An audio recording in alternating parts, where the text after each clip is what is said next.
പ്രിയമുള്ളവരെ, വിശുദ്ധ ബൈബിൾ ഉൽപ്പത്തി മുതൽ വെളിപാട് വരെ നമുക്കൊന്നിച്ച് ഒരു വട്ടമെങ്കിലും വായിച്ച് ധ്യാനിക്കുക എന്ന ഉദ്ദേശത്തോടു കൂടിയാണ് ഈ പോഡ്കാസ്റ്റ് ചെയ്യുന്നത്.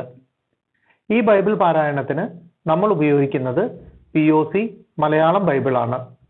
ഓർക്കുക, നാം വചനം വായിക്കുമ്പോൾ ഈശോ വചനമായി നമ്മോടൊപ്പം ഉണ്ടായിരിക്കും. മുടക്കം കൂടാതെ വചനം വായിക്കുന്നത് ഒരു നിയോഗമായി നമുക്കെടുക്കാം. അതിനായി പരിശുദ്ധാത്മാവേ, ഞങ്ങളെ ശക്തിപ്പെടുത്തണമേ എന്ന് പ്രാർത്ഥിക്കാം. അതോടൊപ്പം വചനത്തിലെ വാഗ്ദാനങ്ങൾ ഞങ്ങളിലും ഞങ്ങളുടെ കുടുംബങ്ങളിലും നിറവേറണമേ എന്ന് പ്രാർത്ഥിച്ചുകൊണ്ട് നമുക്ക് ആരംഭിക്കാം. ഇന്ന് നമ്മൾ വായിച്ച് ധ്യാനിക്കുക രാജാക്കന്മാരുടെ 1-ാം പുസ്തകത്തിലെ 20-ാം അധ്യായമാണ്. സിറിയയുമായി യുദ്ധം. സിറിയ രാജാവായ ബെൻഹദാദ് പടയൊരുക്കി. 32 നാടുവാഴികൾ തങ്ങളുടെ കുതിരകളോടും രഥങ്ങളോടും കൂടെ അവന്റെ പക്ഷം ചേർന്നു. അവൻ ചെന്ന് സമരിയായെ വളഞ്ഞ് ആക്രമിച്ചു. അവൻ പട്ടണത്തിലേക്ക് ദൂതന്മാരെ അയച്ച് ഇസ്രായേൽ രാജാവായ ആഹാബിനെ അറിയിച്ചു. ബെൻഹദാദ് അറിയിക്കുന്നു, നിന്റെ വെള്ളിയും സ്വർണവും എന്റേതാണ്, നിന്റെ സുന്ദരികളായ ഭാര്യമാരും മക്കളും എനിക്കുള്ളതാണ്. ഇസ്രായേൽ രാജാവ് പറഞ്ഞു, പ്രഭു, രാജാവായ അങ്ങ് പറയുന്നത് പോലെ തന്നെ ഞാനും എനിക്കുള്ളതും അങ്ങയുടേതാണ്. അവന്റെ ദൂതന്മാർ വന്ന് വീണ്ടും പറഞ്ഞു, ബെൻഹദാദ് അറിയിക്കുന്നു, നിന്റെ വെള്ളിയും സ്വർണവും ഭാര്യമാരും പുത്രന്മാരും എനിക്കുള്ളതാണെന്ന് ഞാൻ പറഞ്ഞിരുന്നുവല്ലോ. നാളെ ഈ നേരത്ത് ഞാൻ എന്റെ സേവകന്മാരെ അയക്കും. അവർ നിന്റെ അരമനയും സേവകന്മാരുടെ വീടുകളും പരിശോധിച്ച് ഇഷ്ടമുള്ളതെല്ലാം എടുത്തുകൊണ്ടു പോരും. അപ്പോൾ ഇസ്രായേൽ രാജാവ് എല്ലാ ശ്രേഷ്ഠന്മാരെയും വിളിച്ചുകൂട്ടി പറഞ്ഞു, ഇതാ, ഇവൻ നമ്മെ നശിപ്പിക്കാൻ ഒരുങ്ങുന്നു. അവൻ ദൂതന്മാരെ അയച്ച് എന്റെ ഭാര്യമാർ, കുഞ്ഞുങ്ങൾ, വെള്ളി, സ്വർണം ഇവയെല്ലാം ആവശ്യപ്പെട്ടു. ഞാൻ എതിർത്തില്ല. ശ്രേഷ്ഠന്മാരും ജനവും പറഞ്ഞു, അവൻ പറയുന്നത് കേൾക്കരുത്, സമ്മതിക്കുകയും അരുത്. അതിനാൽ ആഹാബ് ബെൻ ഹദാദിന്റെ ദൂതന്മാരോട് പറഞ്ഞു, എന്റെ യജമാനനായ രാജാവിനെ അറിയിക്കുക, ഈ ദാസനോട് ആദ്യം ആവശ്യപ്പെട്ടതെല്ലാം ഞാൻ ചെയ്യാം. എന്നാൽ ഇത് സാധ്യമല്ല.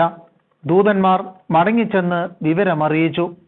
ബെൻഹദാദ് വീണ്ടും പറഞ്ഞയച്ചു, എന്റെ അനുയായികൾക്ക് ഓരോ പിടി വാരാൻ സമരിയായിലെ മണ്ണു തികഞ്ഞാൽ ദേവന്മാർ എന്നെ കഠിനമായി ശിക്ഷിക്കട്ടെ. ഇസ്രായേൽ രാജാവ് പറഞ്ഞു, ബെൻഹദാദ് രാജാവിനോട് പറയുക, പടയ്ക്ക് മുൻപല്ല പിൻപാണ് വമ്പ് പറയേണ്ടത്.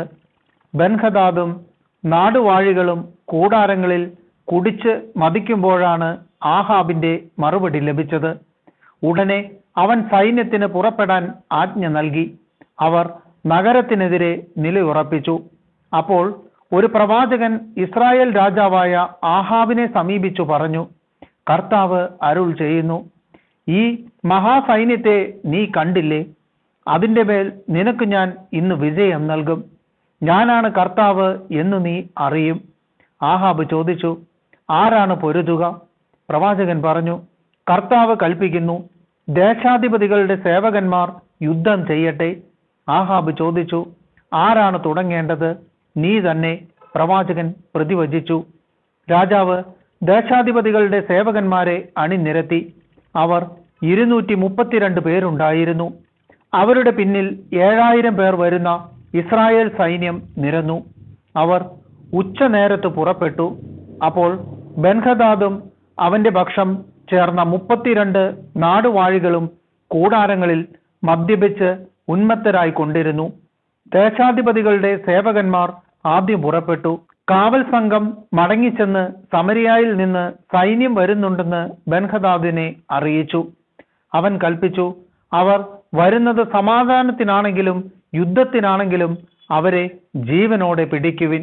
ദേശാധിപതികളുടെ സേവകന്മാരും അവരുടെ പിന്നിൽ സൈന്യവും നഗരത്തിൽ നിന്ന് പുറപ്പെട്ടു. ഓരോരുത്തരും തനിക്കെതിരെ വന്നവനെ വധിച്ചു.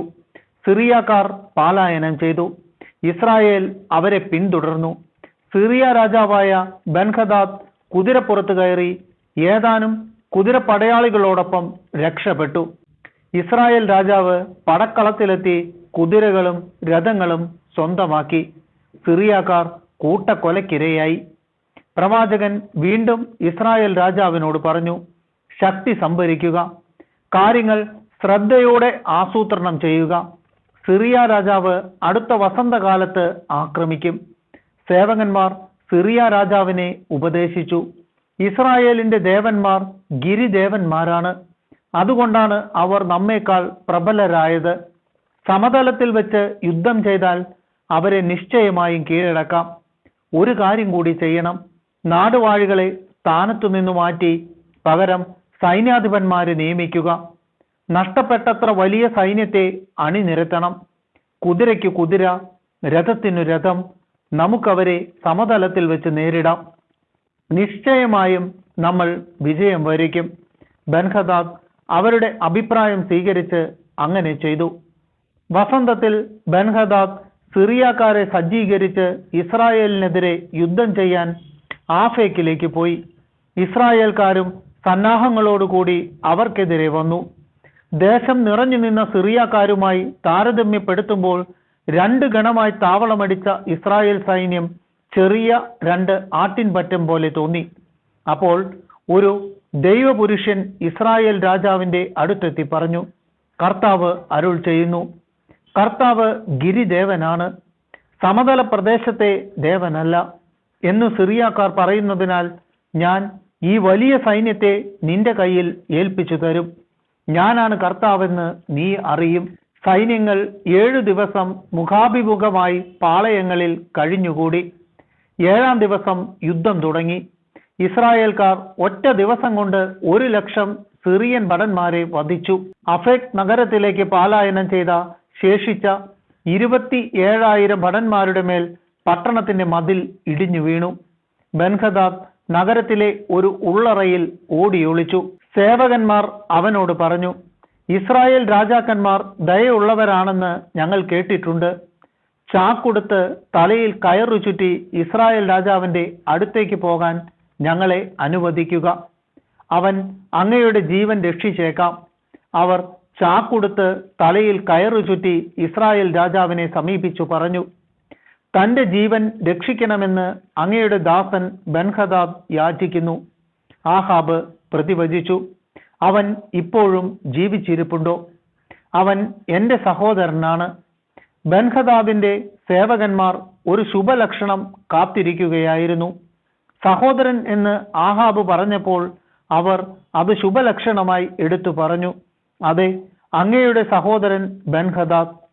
ആഹാബ് കൽപ്പിച്ചു, പോയി അവനെ കൊണ്ടുവരുവിൻ. ബൻഹദാദ് വന്നപ്പോൾ ആഹാബ് അവനെ തന്നോടൊപ്പം രഥത്തിൽ കയറ്റി.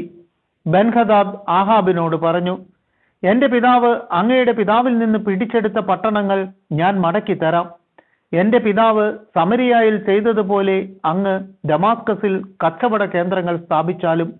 ആഹാബ് പ്രതിവചിച്ചു, ഈ കരാർ അനുസരിച്ച് നിന്നെ വിട്ടയക്കുന്നു. അവൻ ഒരു ഉടമ്പടി ചെയ്ത് ബൻഹദാദിനെ വിട്ടയച്ചു. ആഹാബിനെതിരെ പ്രവചനം. പ്രവാചക ഗണത്തിൽപ്പെട്ട ഒരുവൻ മറ്റൊരുവനോട് എന്നെ അടിക്കുക എന്ന് കർത്താവിന്റെ കൽപ്പനയനുസരിച്ച് ആവശ്യപ്പെട്ടു. അവൻ വിസമ്മതിച്ചു. അപ്പോൾ ഒന്നാമൻ പറഞ്ഞു, കർത്താവിന്റെ കൽപ്പന അനുസരിക്കായകയാൽ ഇവിടെ നിന്ന് പോയാലുടനെ നിന്നെ ഒരു സിംഹം കൊല്ലും. അവൻ പുറപ്പെട്ട ഉടനെ ഒരു സിംഹം എതിരെ വന്ന് അവനെ കൊന്നു. അവൻ വേറൊരാളെ സമീപിച്ചു പറഞ്ഞു, എന്നെ അടിക്കുക. അവൻ അടിച്ചു മുറിവേൽപ്പിച്ചു. അതിനുശേഷം പ്രവാചകൻ അവിടെ നിന്ന് പോയി. അവൻ ആളറിയാത്ത വിധം മുഖം മൂടി രാജാവിനെ കാത്തു വഴിയിൽ നിന്നു. രാജാവ് കടന്നുപോയപ്പോൾ പ്രവാചകൻ വിളിച്ചു പറഞ്ഞു, ഈ ദാസൻ യുദ്ധക്കളത്തിൽ പടപൊരുതാൻ പോയി. അപ്പോൾ ഒരു പടയാളി ഒരാളെ എന്റെ അടുത്ത് കൊണ്ടുവന്നു പറഞ്ഞു, ഇവനെ കാത്തുകൊള്ളുക. ഇവൻ രക്ഷപ്പെട്ടാൽ പകരം നിന്റെ ജീവൻ കൊടുക്കേണ്ടി വരും, അല്ലെങ്കിൽ 1 താലന്ത് വെള്ളി ഈടാക്കും. എന്നാൽ അങ്ങയുടെ ഈ ദാസൻ പല കാര്യങ്ങളിൽ വ്യാപൃതനായിരുന്നതിനാൽ അവൻ രക്ഷപ്പെട്ടു.